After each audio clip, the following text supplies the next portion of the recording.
आप इलेक्ट्रिशियन का कोर्स कर रहे हो या फिर आप क्लाइंट हो, यानी आप वायरिंग करा रहे हो अपने घर में, इन दोनों कंडीशन में ना ये वीडियो देखना आपके लिए बहुत जरूरी है, क्योंकि ये वीडियो देख के अगर आप क्लाइंट हो तो अपने बहुत सारे पैसे और समय की बचत कर सकते हो।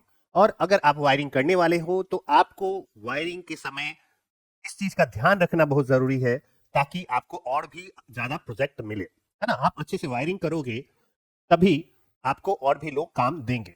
ठीक है, तो इस वीडियो को आपको करना बस यही है कि शुरू से लेके अंत तक पूरे अच्छे से देखना है। बहुत ज्यादा बड़ा वीडियो नहीं है ना, लेकिन ये जानकारी जो है बहुत ज्यादा जरूरी है, क्योंकि मैं इतना जरूर कह सकता हूं कि ज्यादातर 80 से 90% जो इलेक्ट्रिशियन है उनको इस बारे में सही जानकारी नहीं होगी।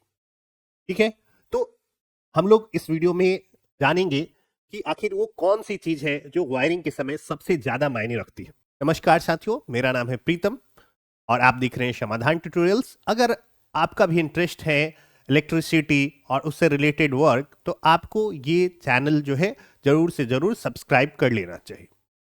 चलिए तो शुरू करते हैं कि आखिर वो कौन सी चीज है जो वायरिंग में सबसे ज्यादा मायने रखती है। तो अगर आपको ये चीज बोला जाए कि सबसे ज्यादा इंपॉर्टेंट चीज है, तो वो है क्या? वो होता है रेटिंग, है ना। तो अब रेटिंग क्या है? रेटिंग किसकी रेटिंग? तो वायर की रेटिंग जो है ना, वो सबसे ज्यादा मायने रखती है वायरिंग करते समय, है ना। रेटिंग का मतलब क्या होता है, सबसे पहले ये हम लोग समझते हैं। देखिए, जब भी कोई वायर बनाया जाता है ना, तो उसी समय ये डिसाइड कर लिया जाता है कि आखिर उस वायर की कितनी क्षमता होगी करंट बहाने की, है ना। इसी चीज को हम लोग कहते हैं रेटिंग। आपने जरूर ये सुना होगा कि 1 mm का वायर लगाना है या 1.5 mm का, 2.5 mm का वायर यूज करना है ना। तो आखिर ये है क्या? इसकी सही जानकारी होनी क्यों जरूरी है ना। अगर आप सही वायर नहीं लगाते हैं, जितनी जरूरत है उससे कम रेटिंग की अगर आप वायर लगा देते हो, तो आपका जो है वायरिंग जल जाएगा कुछ समय बाद। और अगर आप जरूरत से ज्यादा रेटिंग का वायर लगा देते हो, तो उसका कॉस्ट जो है वो बहुत ज्यादा आएगा। ठीक है, तो इसीलिए आपको ये जानना जरूरी है कि आखिर सही रेटिंग कैसे डिसाइड करे और किस वायर की रेटिंग क्या होती है। तो आज के इस वीडियो में हम लोग एक छोटा सा सर्किट का एक एग्जांपल लेने वाले हैं, और वहां हम लोग देखेंगे कि आखिर ये वायर की रेटिंग कैसे हम लोग को डिसाइड करनी चाहिए। ठीक है, तो चलिए शुरू करते हैं और देखते हैं कि आखिर वायर की रेटिंग किन किन चीजों से डिसाइड होती है। मान लीजिए कि आपको क्या करना है, ये आपको 4 कमरे दिए गए हैं और यहाँ पे आपको करनी है वायरिंग। ठीक है, आपको ये जो आया है ये सप्लाई से आया है। ये हमारा जो है इनपुट सप्लाई है, सर्विस मेन है ना, जो मीटर से निकल के आया है, मान लीजिए वो वाला वायर है ना। तो ये जो सप्लाई आया, ये वाला जो ऊपर वाला वायर है, उसको हम लोग कहते हैं फेज वायर, है ना। इसको फेज या लाइन कहा जाता है। और दूसरा जो है वो कहा जाता है न्यूट्रल। ठीक है, दो वायर आती है मीटर से निकल के, है ना। हम लोग फिलहाल बात कर रहे हैं सिंगल फेज की, हालांकि 3 फेज में भी यही कॉन्सेप्ट वहां भी अप्लाई होगा। मान लीजिए कि हम लोग को करना क्या है, यहाँ पे एक फैन का हम लोग को कनेक्शन देना है हर एक रूम में। ठीक है, और मैं इस टाइप से दिखा रहा हूँ फैन को। और क्या करना है, बल्ब का कनेक्शन सब में देना है। ठीक है, क्या करना है, बल्ब का कनेक्शन भी देना है हम लोग। ये बल्ब को हम लोग दिखा रहे हैं। तो इस कंडीशन में होगा क्या, तो आप क्या करोगे, जब आप वायर से, मेन वायर से, क्या होता है ज्यादातर जो लोग हैं ना, एक ही वायर पूरे घर में ऐसे घुमा देते हैं। तो होगा क्या, जैसे यहां से लेके आपने क्या किया, इसको भी कनेक्शन दे दिया न्यूट्रल का, इसको भी एक कनेक्शन दे दिया न्यूट्रल का। फिर से इसी में से हम लोग क्या करते हैं, इसको न्यूट्रल दे दिए और इसमें से क्या किए, यहां से इसी में से कनेक्ट करके हम लोग इसको भी न्यूट्रल का कनेक्शन दे देते हैं। होता ये है कि सब जितने भी डिवाइस है ना, सबको फेज और न्यूट्रल दोनों का सप्लाई चाहिए। वो अलग बात है कि हम लोग स्विच से होके देते हैं, उसके बारे में फिलहाल हम लोग अभी बात नहीं करने वाले हैं। ठीक है, तो अब हम लोग क्या किए, एक वायर यहाँ लाए और यहाँ से इसको भी हम लोग दे दिए न्यूट्रल, इसको भी न्यूट्रल कनेक्ट कर दिए, इसमें से वायर जोड़ के इसमें न्यूट्रल दे दिए। और फिर इसी में से वायर जोड़ के न्यूट्रल यहाँ पे कनेक्ट कर। चलिए हमने ऐसा किया।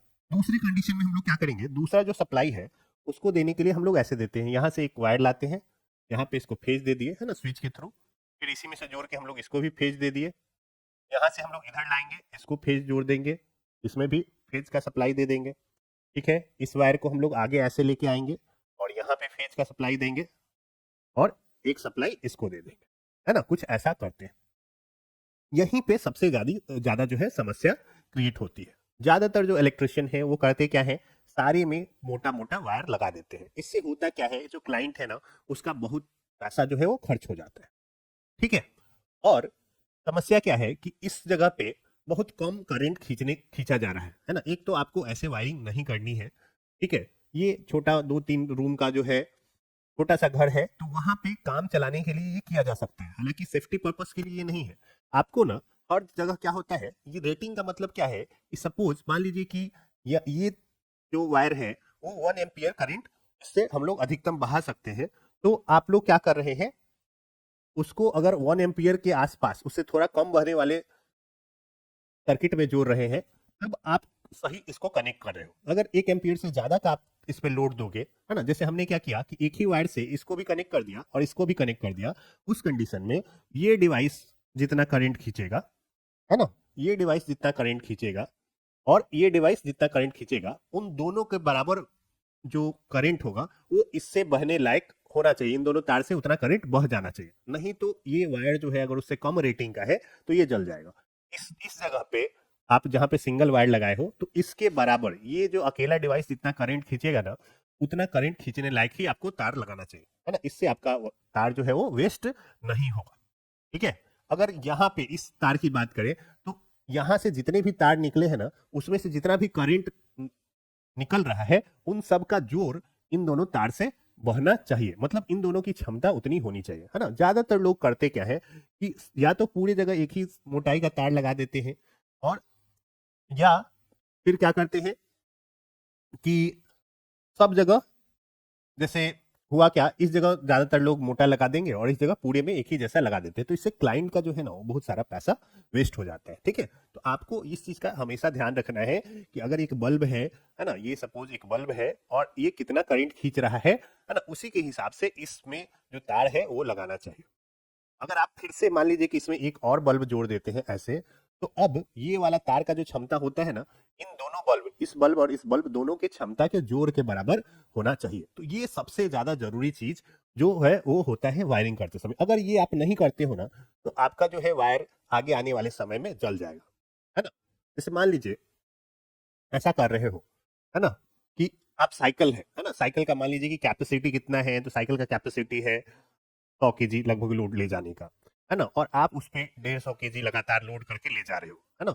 तो होगा क्या कि धीरे धीरे वो जो है टूट जाएगा, है ना, मतलब धीरे धीरे वो उससे क्या हो जाएगा, उसकी क्षमता से आप ज्यादा ले जा रहे हो तो धीरे धीरे वो जल्दी से मतलब खराब होना शुरू हो जाएगा। अगर आप 100 के नीचे रखते हो तो उसका लाइफ ज्यादा चलेगा, और उससे ज्यादा ले जा रहे हो तो उसका लाइफ कम हो जाएगा। कुछ ऐसा ही कंडीशन होता है वायर के साथ भी, है ना। अगर आप क्या करते हो कि जरूरत से ज्यादा करंट अगर थोड़ा बहुत चला रहे हो तो चल जाएगा कभी कभी, लेकिन बहुत देर तक अगर आप ज्यादा लंबे समय तक यूज कर रहे हो तो वो वायर जो है वो जल जाएगा, है ना। तो आप चूंकि आजकल सारे लोग जो है ना वो वाल के भीतर से अंदर से वायरिंग कराते हैं, उस कंडीशन में अगर आपका वायर जलता है ना, तो ये आपके लिए बहुत ही महंगा पड़ने वाला है ना। तो जब भी आप वायरिंग कराएं तो इस चीज का ध्यान रखें कि प्रॉपर रेटिंग, है ना, उससे पूछ लें कि क्या उनको आइडिया है इस चीज का, या आप कर रहे हैं तो आप क्लाइंट का पैसे बचाओगे, तो आपको ज्यादा से ज्यादा प्रोजेक्ट मिलने की संभावना होती है ना।